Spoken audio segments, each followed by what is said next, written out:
Yeah, we have come through very difficult phases of years. We had the pandemic, the after effects of pandemic. We had the geopolitical issues, which is still going on. So what does this mean to human resources? What does this mean to all of us is what we are going to kind of look at. Okay. How would you describe the year 2023 in one word? We are almost 4 or 5 months. What's your feel of 2023? Okay, scan the QR code. It'll open up an app, and then just one word. Don't write long sentences. Just one word. How do you describe 2023 in one word? Continue doing that work while I introduce the participants. Okay. Today, we have 5 very distinguished panelists in the panel today. The first one to come on stage is Haifa Abdul Ali Al-Lawati, Chief Human Resource Officer and Board Secretary at Bank Niswa. Haifa, please come on stage. She has 25 years of experience, played a key role in building the HR department from scratch.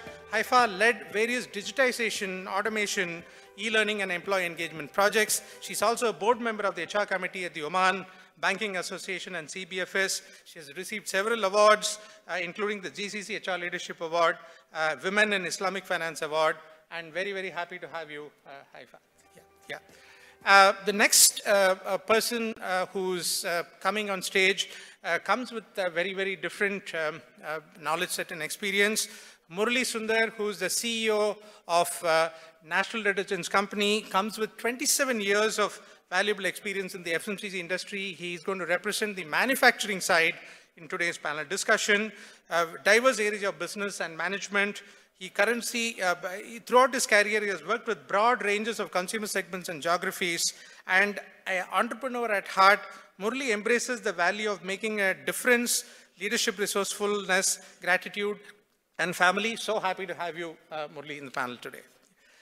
The third one on stage today is Fateh Al-Hajri, the current HR Director of Ahli Insurance. Fateh, please come on stage while I introduce you.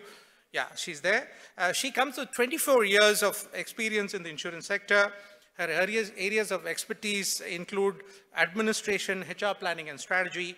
She holds a bachelor's degree in business administration from Majan University with a focus on HR management. She has also been recognized for her high performance and leadership in the HR department with certificates of appreciation. Fateh, welcome on stage. Thank you. Yeah. The next to come on stage is somebody with whom, I've had a very interesting working relationship. Sharifa Al-Balushi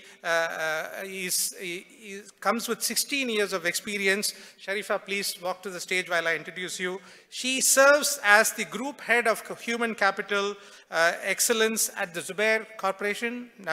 Zubair is a very large corporation with 10,000 plus employees. She has worked earlier as senior HR director for a group of 6 companies within the Zubair Investment Group.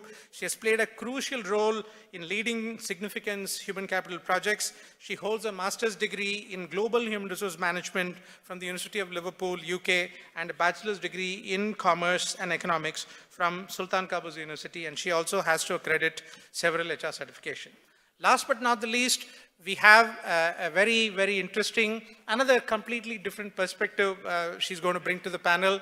I'm very, very excited to invite Sangeeta Shankaran Sumesh. She's an independent director on corporate boards aiming to help business achieve their full potential by enabling, empowering, and elevating them. Drawing on her experience as the former executive director and chief financial officer at Dun & Bradstreet Technology, she brings a wealth of knowledge and table. She's a chartered accountant, she's a TEDx speaker, she's a best-selling author. She's also a professional certified coach with ICF certified coach, and also has credits of Harvard certifications when it comes to her education. So can we see the word cloud? Panel, just you get a mood of what the audience think about 2023 as most repeated word is the word hope. Yeah. So everybody is hoping that 2023 is a good year. And the other most repeated word is optimistic. Yeah. and there is optimism, not really sure. So hope and optimism, and chat GPT seems to be another word which has been repeated more often. That's a surprise. It's a surprise for me. So hope and optimism seem to be the theme for this year, and I hope your own sentiments reflect that. Let's start with you. So what is your view on 2023? How would you describe 2023 and how is it different? Is it audible? Yeah, you can. First of all, thank you for hosting me in this discussion. I'm really honored to be here. 2023 is a very challenging year. It's lots of stuff that going around. In fact, this morning they have touched base on many stuff, and starting with IT advancement and technology advancement, artificial intelligence, and the chat GPT that is around, which it's already replaced many positions around the world. And there are like also more expectations. Many positions will be vanished and many will be replaced in coming future. So it is needed people to keep reskilling themselves and upskilling themselves. It is also what was touched base this morning, and which I totally agree about. It is the climate change and the carbon emission that the worldwide it's looking into it and looking into sustainability. So many organizations, many industries, many countries have put regulations into place and to try to be zero carbon net, and even Oman part of the what is being announced around the world as well. Also, it is diversification and inclusion. It is one of the also hot topics that is being addressed around the world, and many countries are moving toward it. One more, it is about cyber securities, data protection, which you touched base in your session. Data security, it is one of the hot topic, and cyber attacks is been happening a lot. Even many companies are like moving toward cloud computing, but still they're addressing security issues. So it is like quite challenging year. Great, yes, so many issues, so many things, so many fires to douse, yeah. Which fire to start with is a challenge. Murli, your perspective on 2023. Okay, my perspective starts with, I see this year to be a big year of transitioning. Not early transitioning, but a little advanced transitioning. If you look at major factors like technology, there's going to be an acceleration of technology. Workplaces, they call as augmented workplace. So you're not going to work only with humans, you're going to work with machines. More and more as you keep moving forward. That'll be one of the key transitioning that will be happening. The second key thing would be in supply chain, which you have touched, and also I saw on the panel before that we're touching about supply chain. Also linked with inflation. So companies are going to look at exposures to be a bigger, different game. So just in time could probably make a revisit to the corporate world as we're moving forward. Then sustainability. Earlier sustainability used to be an excuse in a strategy. Now it's probably getting the center stage in terms of strategy. So companies are building everything around ESG, so that's one big transitioning that we will be seeing forward.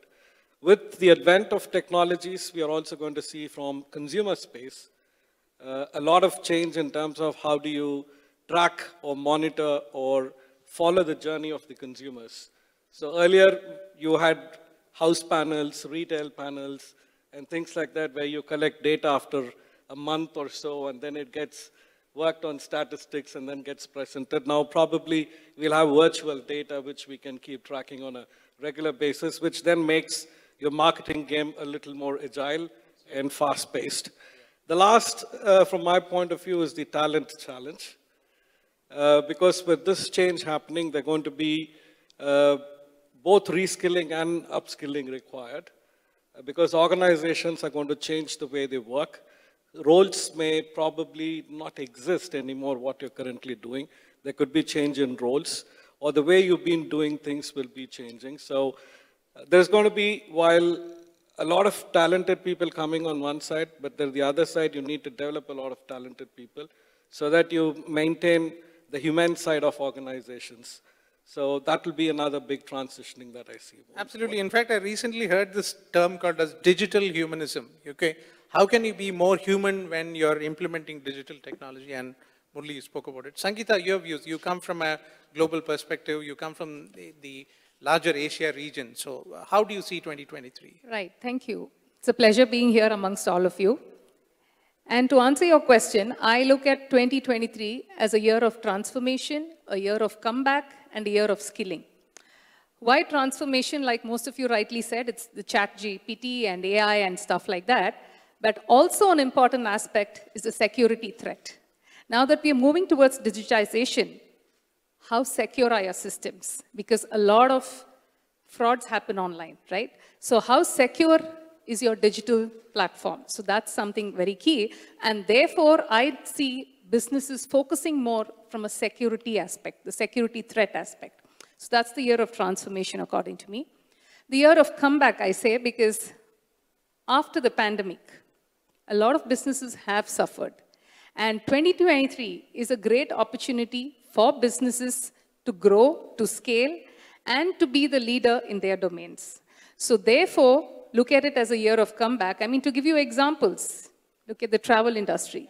Yes, look at the hotel industry. And a lot of businesses are wanting to come back and thrive again. So it is going to be a year of comeback. And last but not the least is a year of skilling. When I say skilling, it's not just with the people. People, yes, of course, you have to skill yourself if you want to be in the game. But more importantly, for businesses, they need to sharpen their skills, ensure that they are on top of the game if they want to be market leaders and get more market share in the business. And therefore, to see how you're engaging with your customers, how exactly you're catering to the needs of your customers, that's going to be a key differentiating thing, is my Great. I know what you're saying is right. People are coming back with a vengeance. People are traveling with a vengeance. People are shopping with a vengeance. And business should really make use of it and bounce back. Sharifa, your thoughts? My pleasure to be here. Keep it close. I think it's working. Yeah. It's working? Keep it close. So it's my pleasure to be with you today. Just to answer your questions, I look to 2023 as a year full of challenges that turn to be an opportunities at the end of the day.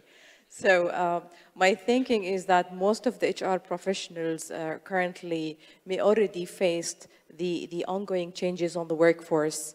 And that's due to different factors. Automations could be one of them. Remote working cultures is also one of them. So HR professionals found themselves, they need to adapt to those by changing their recruitment, training, and retention practices and strategies to remain competitive with the evolving of the landscapes in the labor markets. And also, in addition to that, they also adapted and changed their policies and their retention programs in order to be more inclusive toward the workplace aspects. In terms of the technology, I found them that they are more toward the keeping themselves up to date with the cybersecurities, data privacy, to protect the employees' data, to be relevant and competitive with the relevant regulations that we have here. Most of them also using the artificial intelligence as well as the analytics in order to drive their make decisions as well as streaming their line process. That's what I look at in general for the 2023. So you feel technology is playing plays a very important role. Yeah. And Fatia, your views? Thank you. 2023 seems to be a good year. Post-COVID, it is a recovery phase on a better side and very positive outlook for Oman. Sure, there will be a lot of challenges. There will be a lot of challenges, especially on as per Arabic Economic, that Oman Economic expected to increase by 5.7%, and as per the World Bank's Oman Economy expect to Oman be like one of the fastest growing economic on projected by among the 6 GCC countries by 4.3% on projected growth. Oh, that's very interesting statistics. Yeah. So that's what 2023 is all about, ladies and gentlemen. Hope, optimism, and as Sangeeta said, issues in terms of data privacy and security.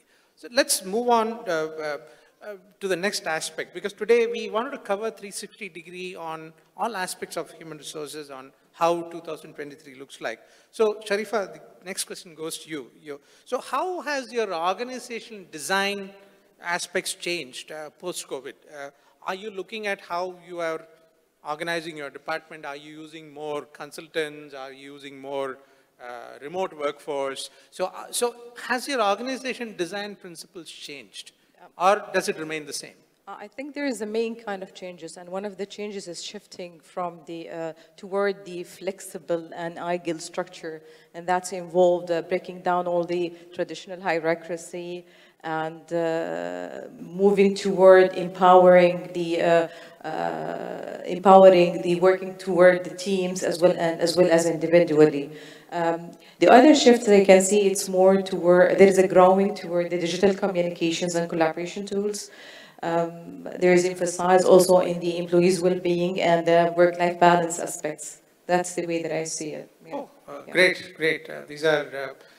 This would definitely ensure or mean that our design principles are going to change. Exactly. Beside even the technology aspects, now everyone is moving toward the from a traditional training aspects to the online library to develop their career path, and also most of them are using the technologies to streamline all the organization's process, to make it more effective.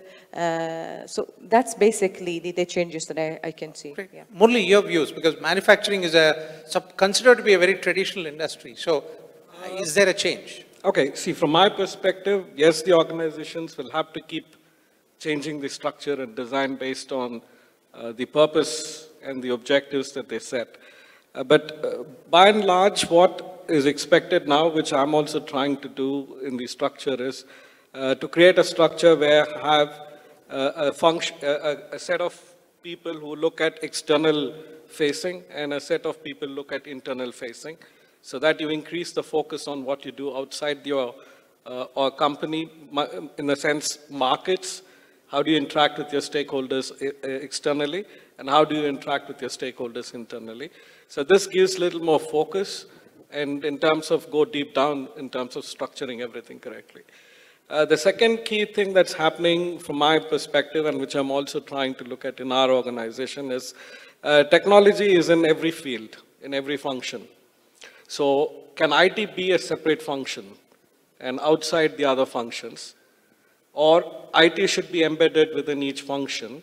And do I need to develop capacities within the existing teams, or I need to add capacities so that I'm more flexible? Because today, if I need a report, I ask the finance team for a report, and then they speak to the IT person, and then the report comes from the IT person. So this is something which I think the organizations should kind of start relooking at, changing how we do it. Then comes innovation. So every organization needs to innovate today, and the rate of innovation is going to be faster. So do you leave it to, be a process innovation, product innovation, formulations, or marketing? Everything will have certain innovations coming in. So do you leave it to one particular team to handle? Again, the same thing. So how do you build capacities? So this will become the third thing. The fourth one, I call it distributed leadership, which is now when you're going to have organizations so decentralized and everything becoming self-sufficient within the functions, then you need to also kind of have leadership which is distributed. You cannot centralize the leadership at one end. So these are some of the changes that will lead the design of organizations to keep changing in the next few years. Great. Haifa, I'm very keen to hear you, because banks have undergone tremendous change. branches have become very small. In fact, I have not gone to a bank for doing my transaction for the last 6 months. Yeah. So how has this changed the way you design organizations and banks? Okay. Has it undergone a change with the consumer habits of doing everything digital coming in? Banks are very advanced in IT and technology, and they're very into the latest, what is it in the market. So our strategy in the bank is digitalization. And anything that comes like a trend in the industry, we follow. So we also opened up digital branch, and that helps our clients to, you know, to have faster and easy transactions. We upskill our employees continuously, and IT employees having the priority into that. And not only IT, even different departments, they do upskills themselves, and we bring the latest technology in place. So if you can notice that not only the systems, we also focus on the cybersecurity, and we bring the right talents. But we do have other challenges in place. We lose a lot of our employees. Our employees go for our competitors, or they go for the either the same industry or different industries. We really find it's a bit difficult, but we try to balance by continuous upskilling our employees and continuously be on the top of the market. Fatia, what about you? How has insurance industry changed when it comes to this particular thing? COVID was a game changer. So with work from home becoming the new normal. So what we thought will be negative impact in 2 years of COVID turned out to be a big positive for us. So at Al Ahliya, we all back to office, but on flexible basis. So that brought us that brought a good work-life balance for most of our staff. So I think that shift is not that's a big shift, not only for Al Ahliya, I think but for everyone else. Oh yeah. So yeah, work from home, flexible exactly is also changing the way you design your organization. Exactly. So moving to the next important function in human resource, which is recruitment and resourcing. Okay, how has that space changed, and is it different post-pandemic and especially 22-23? Okay, what are your resourcing challenges, Sharifa? Well, I still think there is a competition on that talent pool, because, you know, we have many industries competing for the same pool of talents. And I think the best way to do that, or to overcome or mitigate the risk behind it, is just to create a kind of attractive compensation and benefits aspects, creating the employer branding aspect that work toward the culture itself, marketing the values, visions, and missions of the company. So that's one of the things, and I still believe that there's still a shortage of talent for certain kind of skills related to the AI currently, and as well as machinery reporting. So I think all those kind of challenges are still there. It's already existed before, and it's still continue to be going on, but the way that the organization now acting toward solving and mitigating the risk behind this is more matured currently. Okay. Yeah. Haifa, banking is considered to be a high-paying industry, so the general perception is very easy to hire people. So is that true, or is 2023 looking very, post-COVID looks very different to you? Yeah, post-COVID, indeed, it looks different. We do have lots of challenges by keeping our employees in. We lose them not only for the similar industry, we lose them to other industries as well.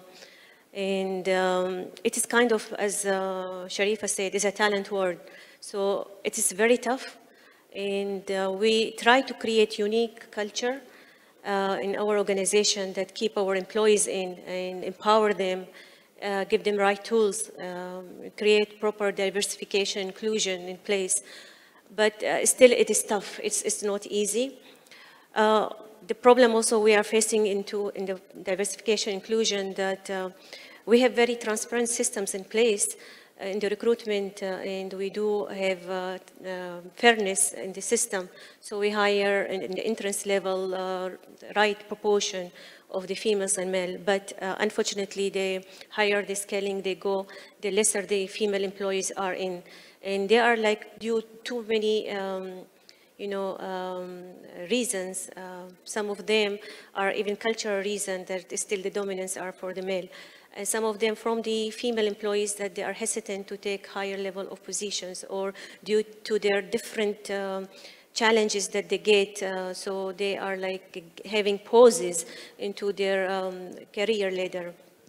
So in banks, yeah, we have all different sets of challenges, and even though we pay high, but we also do lose good number of our employees. And, but we try our level best to keep them and create that unique culture that attract and keep us employer of choice. Yeah, true. So employer of choice is very important. So another aspect which everybody speaks post-pandemic is about skills. Yeah, the entire industry is moving from competencies and education to skills. So Sangeeta, this question is to you. Okay, how are you seeing this concept of reskilling really happening? There are a lot of people who say that reskilling beyond a point is not possible. You'll have to tell people to go home. Yeah. So is that true? In your opinion, you have seen several industries. Is reskilling really workable for everybody? Right. It's a great question. So let me start off with something. You know, a few years ago, I had been to Glasgow in Scotland. And when I walked around the streets of Glasgow, there were these huge buildings that said, "People make Glasgow." And I thought that's so true. Like, tell me, in Oman, there are so many expatriates. Why? Because Oman people are really nice. They're warm and friendly. So it's the people who make a country, and similarly, it's the people who make the business. So if a business has to succeed, the people have to be really skilled. So you are already skilled, and if you need to be on top of things in your business, in your domain of expertise, you need to keep reskilling and upskilling yourself, you know, in line with what is required. Like even the digitization part of it is in line with, because the world is moving towards digitization. And therefore, you don't have a choice if you need to be in the race, right? So therefore, reskilling is essential. It depends on what your customer needs. If your customer needs something to be done in a particular manner, you must be in a position to cater to that and deliver to those requirements. And that's where I think reskilling becomes a lot important and essential to be in the game. Okay, Murli, your critical views on, is reskilling really possible with everybody, or would it really work? You're talking about several generations of people, right? Yeah, reskilling works, but as you said, it does definitely have a limitation from a corporate side if you really look at it. I've had experiences in my past, one of the companies that I'd worked. At a point of time, we felt that the current level of employees don't have the competencies to move the organization to the next level. So you are with a choice between either asking everybody to leave or to carry on with everybody by training them. Now then there is a time and cost, right? So the organization cannot work on eternity to kind of eternally to keep increasing the skill level. So we need to draw a line. So what we did was we actually identified the entire set of people who we think are not able to move forward. And then we organized certain training programs for them for a period of 3 to 6 months. Then we did a re-interviewing process for these candidates, whether they fit into the new system or not. And then those who passed were moved to the new system. Then those who did not do well, they were put again on a 3-month more training, and then we moved. And then we had to anyway get at least 30-35% of the people to go. But that's, see, the point is when you're reskilling, the current organization requires certain set of reskilling. We cannot do everything. right? Because you are moving in a direction and therefore that is required. So probably there has to be a larger ecosystem which addresses this reskilling need of employees for them to get employed in various other companies. So within a corporate structure, there's only certain room and certain level of progress that's possible with reskilling. Okay, yeah, interesting views. Lamia, can I have the next Slido question? This is for the audience, but while I ask the question. Are you happy the way currently performance management is managed in your organization? Yeah? Say happy or unhappy, right?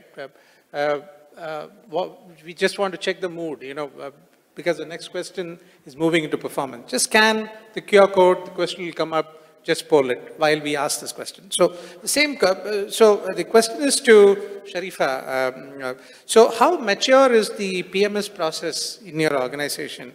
And how well have you integrated it with pay, rewards, and recognition? You can be candid, say it's still work in progress, or we are very modern. So where are you with pay and performance? It's quite challenging questions, actually, because as we go, we need to improve in the performance management system. But I'm confident I can say that Zubair Group, now currently, we are having more than 7,000 staff under 8 sectors. And each sector has a variety of businesses, from educations to petroleum industry to the automations to the other sectors as well. So we have a variety of businesses, and we need to ensure that we have a very systematic way in introducing the rewards and recognition system. I'm confident quite a little bit in terms of that we are in a well-shaped currently in terms of the rules, regulations, guidelines, the policies itself. We do have a very fair kind of matrix and formulas to calculate the bonus. So most of the people today, they can calculate their own kind of bonus by the end of the year. And to that kind of extent of the transparency we are in terms of the recognitions and rewards. The only challenge that we need to still develop is about how people are evaluating their line reportees, direct reportees, because the culture is always trying to avoid conflict. And that's the challenge here. We have trying to mitigate the risk behind it by providing more than 3 workshops to all line managers and head HODs across the sectors that we have. Around how to set the right KPIs, how to provide the conduct and feedbacks and constructive feedbacks to the employees. But as we go, I think that kind of awarenesses and training needs to be on the plan and in the journey itself. In general, I think we are in a good shape. Looking to the last 3 years, we are still shaking, but as we go, I think there is a level of improvement. Yeah. Great. What are your opinions on this, Fatia? Yeah, I remember in 2000, we used to do our performance appraiser manually on papers. The result was same as now in terms of reward and pay, but I think the issue is not a system. The issue is the process that companies follow with their employees. So at Al Ahliya, we have very efficient performance management system and fully integrated to the pay and reward. So, and also we have clearly defined the performance management system, performance management process, and performance rating for our employees based on how and what. So employees is not enough that he achieved his target on what. The more important is that to know that how he achieved those targets. So the how and what both are very important to driving the result and ensuring that bringing the right culture in the business. Oh, so how and what, and then each of them are kind of rewarded. They have equal weight, 50% on what and 50% on what. While we were speaking, the odometer was moving up and down. So the unhappy overtook the happy at some stage, and that's what I was seeing. It was a very interesting shift. So primarily, we have seen that majority of the audience feel that it's not properly linked. Yeah, that brings us into the next question, leads us to the next question. to Sangeeta. Could you share some best practices organizations can follow when it comes to linking pay to performance? Generally, the people are not happy. Yeah, again, we are talking about data, right? We're speaking of hard evidence. Absolutely, yeah. So what are a couple of best practices which organizations can follow so that we don't finally result in a situation like this? Yes. Yeah. Now, apart from being a business and leadership coach, I'm also an objectives and key results coach. And I think OKR, or the objectives and key results, is a great way to measure performance. Because that, again, has the data, it's measurable metrics, and that speaks for itself. So there's no really haggling with your, the boss to say how the appraisal has to go.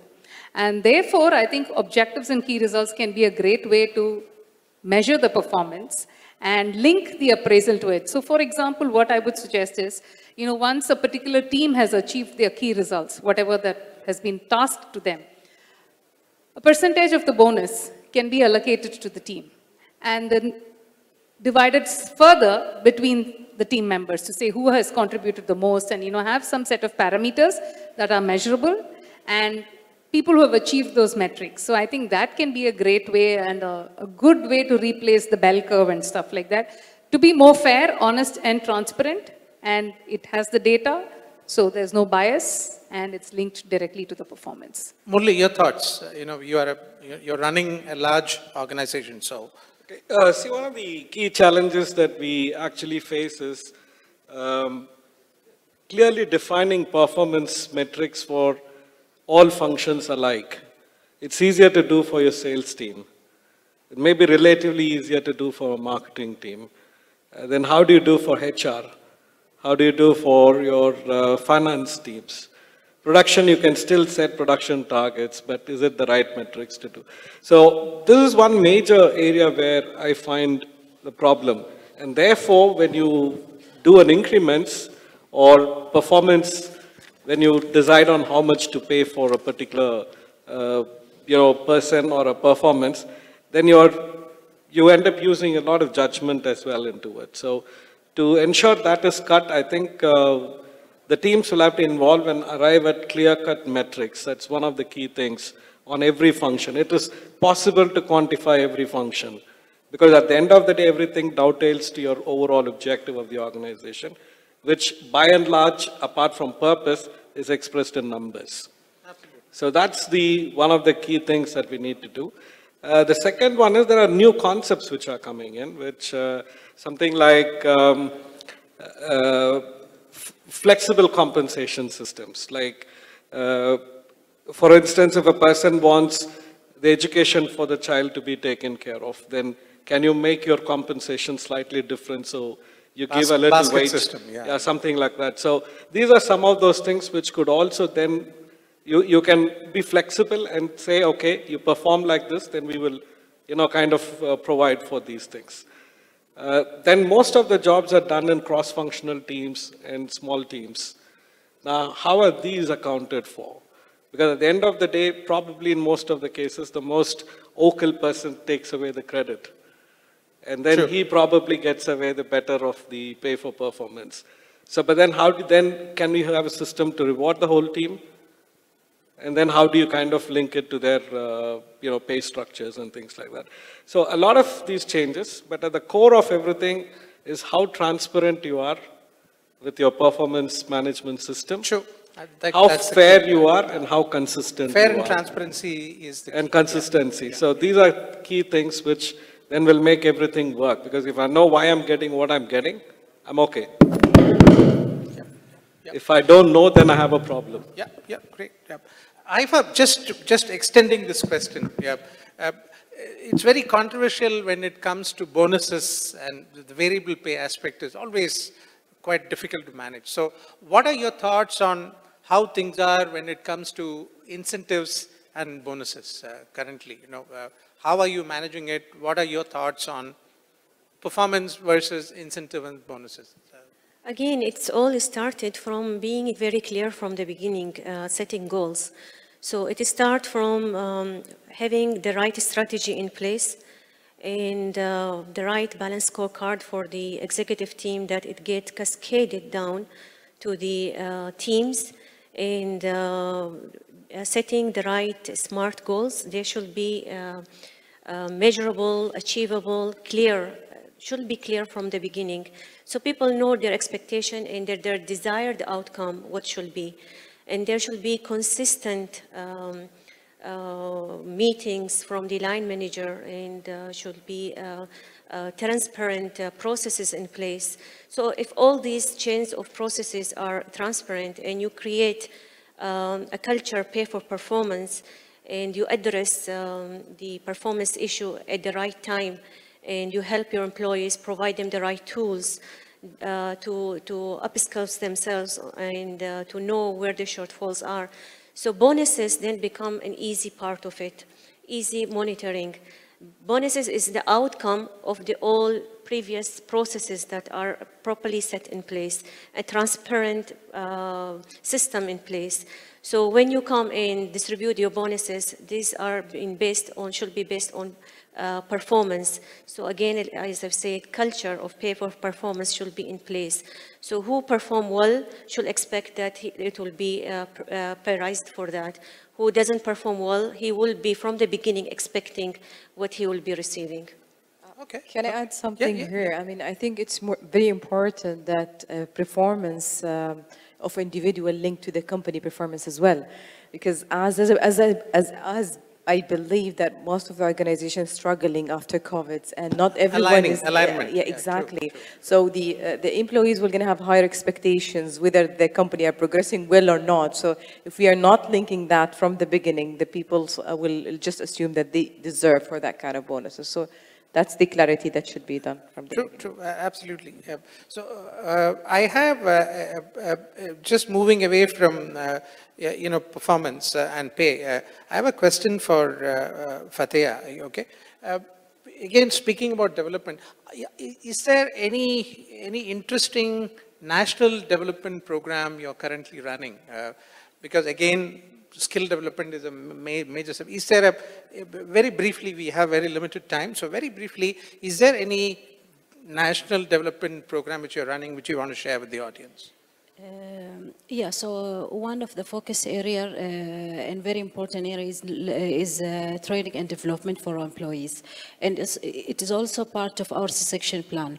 So since we are now everyone going through digital, so we have e-learning, which the e-learning system, which all employees, they have access to the system.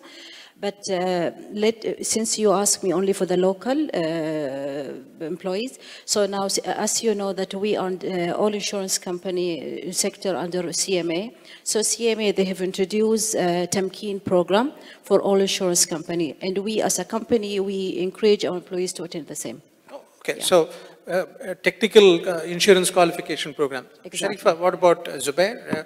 Any specific national development programs? Yeah. For the national, beside the upskilling them in the soft skills and technical skills, we have developed many initiatives toward that, like GOLD, LEAD, and HIMMA, which is the Human Capital Impact Mobilization and Advancements, managerial advancements. And those are a program that have been, it's more than a program for our trainees. It's like creating and empowering Omani talents to seek for leadership roles in the future. And we have utilized them as a kind of change management agents to drive the HR strategies among the sectors. And they have helped us a lot on that kind of extent. So. Okay, that's a very different approach. Since there's lack of time, I'll have to skip a few questions. So while this is a very interesting question, my earlier speaker spoke about the Zoomers and Generation Z, the new generation of people who are coming into, into employment. So can you, Lamia, can you put the audience question while I'm asking? So the question is to the audience is, do you agree that the new generation of employees who are below 25 years of age needs to be managed differently? That's your question? Say yes or no. The question for the panel is, what difference do you see in young employees in your organization, okay, in terms of their work culture, engagement, and commitment to work? Okay, Sangeeta. Yeah, very briefly, what difference do you see? Is there a difference or no? I would like to answer it a little differently. So the younger generation, they love instant gratification. They don't want any pressure or stress, and they have lesser commitments. They don't want to be committed to anything. Exactly. So how does one combat that? You know, giving them purpose, meaning, clarity, and creating psychological safety, wherein you help them to deliver their best and create a win-win for both the organization and themselves. Yeah, Haifa? Yeah. Yeah, there is quite a good difference between the young employees and older generations. They are less tolerant. They want to climb the ladder much faster. They are less loyal. They can leave the organization for a simple raise, little higher in the career ladder. But they are very smart kids. They are smart in technology. They want to improve the processes by using latest technologies and artificial intelligence. These differences quite good because it drives us to the modern marketplace. And organizations should adapt this, and the differences between all the generations and then younger should be such in a way that be handled to be absorbed, and so the both can mingle with each other and be adaptable to the modern marketplace. In fact, interestingly, at home, one of my children just recently left a job, and you'd be very shocked to hear the reason, because they said, "Daddy, my office is asking me to come to office." So she quit the job because she was asked to come to office. So, I said, "What's wrong in asking you to come to office?" She said, "No, I don't want to go to office and work, so I'm quitting." So that's why I thought I'll put this question to see whether is this something which you guys are facing. What about you, Fateh? What's happening? Yeah, so the new generation, they are very ambitious and very keen focus on growth, but sometimes they get impatient and lots of judgment. But with the proper guidance, we will be able to channel their energy into something productive. By keeping them engaged with different in-house activities, that will help to create a positive energy of our employees. So I think being focused and ambitious are very important for the next generation. True. Yeah. So we are coming to the last question. Since there's this question on performance. So one key point which you would want to advise organizations in terms of running a good performance management system, just one key point. Let's go in row. You could start with you, Haifa, okay? What should you do to ensure that you have a fair, transparent, good performance management system? One key point. It should be a transparent process in place, and it should be fair. System should be fair and equitable. Okay, so fair, transparent, and equitable is what, Murli, yes? From my perspective, I think the organizational goal should dovetail until the end, so that everybody adds a brick to what you're trying to build. So that's extremely important if the system needs to work. Alignment and purpose, yeah. Yeah, so it should dovetail. So if I take a salesperson and if I take the head of production, then I should be able to somewhere see the link, why these things are like this. So that's very important from setting up a good incentive system possible. The other one is we should not be straitjacketed and think incentives will have to be only cash and things like that. We need to look at multiple options. If possible, for different functions or different employees, we need to look at different ways of doing it. But what I currently see the organizations have is incentive budget is so much. You do this, you get 100 Riyal. You do this, you get 1,000 Riyal. And this is the structure. Now, maybe that will not work. Also, you spoke about the Zoomers, right? It's not going to work with that kind of incentive structure. We need to be open to look at multiple options in doing it. So, Sangeeta, one advice on good performance management. Like how a fish is good at swimming, you can't expect a fish to fly. So I say leverage on the strengths of your employees. I believe everybody is talented. Everybody has a talent in different form. So whatever is the best in your team member, get them to do that. So leverage on their strengths, so they are also interested in doing that, and the organization also benefits, and therefore their performance is at the peak. Yeah, good, great, yeah. For me, to have a very effective performance management system, you need to start with the clear communication, ongoing clear KPIs, ongoing feedback and coaching. Feedback and coaching. Exactly. Yeah. Link it to the training and development, and then to reward and recognize people. If you are focusing on these key areas, definitely you will get to drive your organization from better to the best. Yeah, timely feedback is so very important. Yeah, yeah. Fatih? Yeah, we should always remember that our employees, they are the core to our success.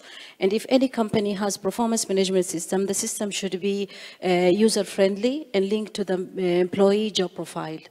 Happy employees makes successful business. It's always a win-win situation between employees and the business. Good. Thank you very much. That brings us to the end of the panel discussion, and probably what's going to happen next, which is lunch. So thank you very much, panel members. I think we had a great discussion. Audience, please give them all a very, very big hand.